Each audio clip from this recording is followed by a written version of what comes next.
Bismillahirrahmanirrahim. Assalamualaikum warahmatullahi wabarakatuh. Masih bersama kardug.com.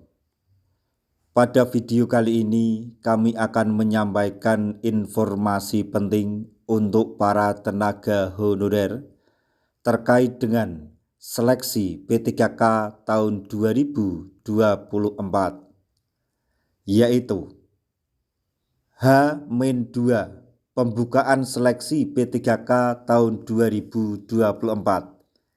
Inilah kriteria dokumen yang wajib segera disiapkan oleh tenaga honorer agar tidak dinyatakan TMS.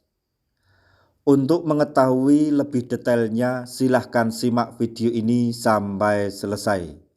Tapi sebelum kami lanjutkan, bagi rekan-rekan yang baru menemukan channel ini, tekan like dan subscribe-nya, dan juga tekan lonceng notifikasinya supaya nanti bisa mengetahui informasi terbaru mengenai seleksi CPNS dan P3K tahun 2024. Sekarang mari kita simak dan cermati informasi yang ada di video ini supaya nanti tidak gagal paham. Setelah penantian panjang, akhirnya kini seleksi pegawai pemerintah dengan perjanjian kerja atau P3K akan segera dibuka. Menpan RB Abdullah Azwar Anas menetapkan seleksi P3K 2024 ini hanya terbuka untuk tenaga honorer.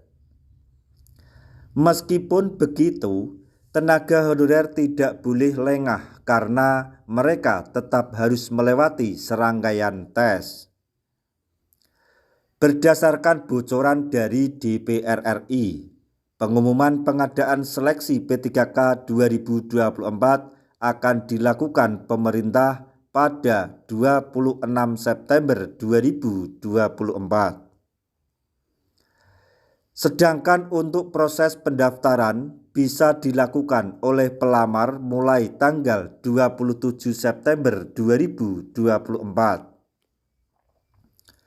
Setelah melakukan pendaftaran, tenaga honorer akan melalui seleksi administrasi. Dalam seleksi tersebut memungkinkan tenaga honorer akan gagal jika hasil akhirnya dinyatakan tidak memenuhi syarat atau TMS.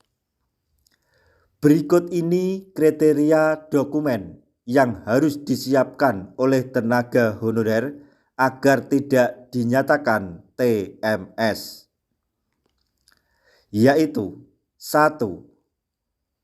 Pas foto. Pas foto formal terbaru dengan background merah. Foto tersebut harus diambil dengan menggunakan pakaian formal.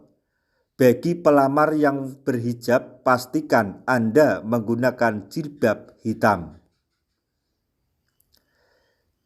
Yang kedua, yaitu kartu tanda penduduk atau KTP. Siapkan scan KTP asli, berwarna dan bisa terbaca dengan jelas. Apabila belum memiliki KTP, bisa menggunakan surat keterangan dari Dukcapil atau bukti identitas diri.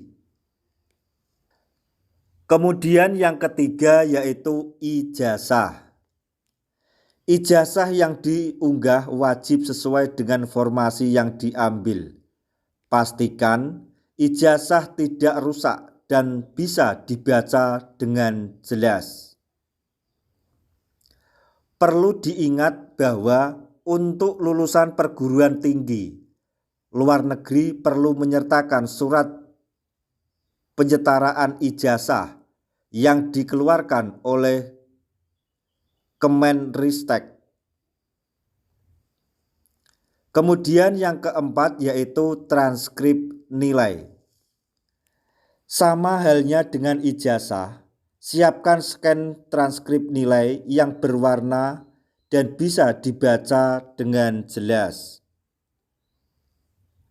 Khusus untuk lulusan luar negeri wajib menyertakan hasil konversi IPK dari Kemenristek.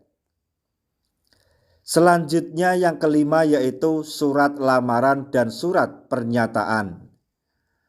Peserta wajib membuat surat lamaran dan surat pernyataan sesuai dengan permintaan instansi yang dituju. Surat tersebut harus ditulis sesuai aturan baik formal hingga isi surat.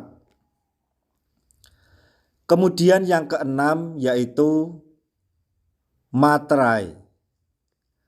Pelamar wajib mengikuti aturan penggunaan materai, baik e-materai maupun materai tempel. Sebelum mengupload, pastikan materai itu telah berada di tempat yang semestinya. Selanjutnya yang ketujuh yaitu surat pengalaman kerja. Surat ini wajib dimiliki oleh tenaga honorer yang melamar pada formasi yang mengharuskan memiliki masa kerja 2 tahun. Surat pengalaman kerja ini bisa berupa surat rekomendasi yang berasal dari tempat kerja sebelumnya. Kemudian yang kedelapan yaitu sertifikat khusus. Adapun ketentuan sertifikat yang bisa digunakan dalam seleksi P3K 2024 adalah sebagai berikut. 1. Jabatan guru, sertifikat pendidik. 2. Jabatan tenaga kesehatan, sertifikat tanda registrasi atau STR. 3. Jabatan teknis, sertifikat kompetensi sesuai dengan kebutuhan instansi yang dituju. Nah, itu tadi informasi yang dapat kami sampaikan, informasi penting terkait dengan seleksi P3K tahun 2024, yaitu informasi terkait kriteria dokumen yang wajib disiapkan oleh tenaga honorer pada seleksi P3K 2024. Semoga informasi ini dapat bermanfaat bagi rekan-rekan tenaga honorer semuanya. Di akhir video, kami mengucapkan banyak terima kasih. Wassalamualaikum warahmatullahi wabarakatuh.